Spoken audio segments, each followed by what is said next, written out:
Power button on off కోసం ఇది. ఇది టెంపరేచర్ అప్ డౌన్, మనం ఎంత డౌన్ పెట్టుకుంటే అంత ఎక్కువ కూలింగ్ వస్తుంది.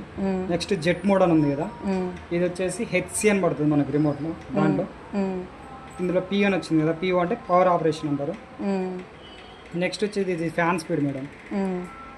ఇది ఫుల్ ఉంచాలి ఎంతసేపు ఉన్నా.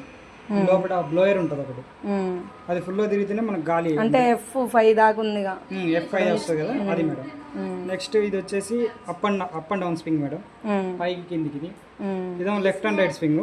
ఇది కొన్ని మోడల్స్ పనిచేస్తుంది, కొన్ని మోడల్స్ పనిచేయదు. నెక్స్ట్ వచ్చేసి ఇక్కడ మోడ్ ఉంది కదా, మోడ్ ఉందంటే ఇక్కడ స్టార్ ఉంది మేడం. స్టార్ ఉంటేనే కూల్ మోడ్ అన్నట్టు. అట్లా కాకుండా ఇది కానీ ఈ వాటర్ డ్రాప్ కానీ ఇది కానీ వచ్చిందంటే మనకు కూలింగ్ అనేది రాదు. ఇది కూల్ మోడ్ అన్నట్టు. నెక్స్ట్ ఇది ఏ మోడ్. మీ దానికి వైఫై ఉందా? వైఫై ఉంటేనే ఏ మోడ్ వర్క్ అవుతుంది. నెక్స్ట్ ఇక వాటర్ డ్రాప్ వచ్చింది కదా, వాటర్ డ్రాప్ అంటే మాన్సూన్ మోడ్ అంటారు. మనకి రూమ్ లో హ్యూమిడిటీ ఎక్కువ ఉన్నప్పుడు హ్యూమిడిటీని తీసేస్తుంది, అంటే చలి పెట్టకుండా ఉంచుతున్నాడు. ఇది హీటర్ మోడ్, కానీ ఇది మీ దానికి పని చేయదు. ఇది ఫ్యాన్ మోడ్, ఓన్లీ ఫ్యాన్ తిరుగుతుంది, మీకు అవుట్డోర్ అనేది ఆన్ కాదు. మీరు ఎంతసేపు ఉన్న కూలింగ్ రావాలంటే ఇక్కడ స్టారే చూసుకోవాలి.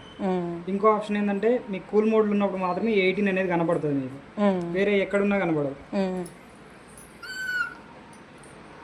ఓన్లీ కూల్ మోడ్ ఉంటేనే 18 అనేది కనిపిస్తుంది. నెక్స్ట్ ఈ స్లీప్ ఇవన్నీ అవసరం ఉండదు మేడం అంతగానో. మీరు అడ్జస్ట్ చేసుకోవచ్చు. పైకి కనిపిస్తుందా? ఇక్కడ కనిపిస్తుంది ఒక పుల్లప్ లింక్ అవుతుంది. అట్లా వస్తే మీకు ఏడన్నా ఒక దగ్గరే ఆగుతుంది. అట్లా కాకుండా ఇట్లా ఫుల్ ఉంది అనుకోరి, ఫుల్ ఉంటేనే ఆటోమేటిక్ ఉంటుంది.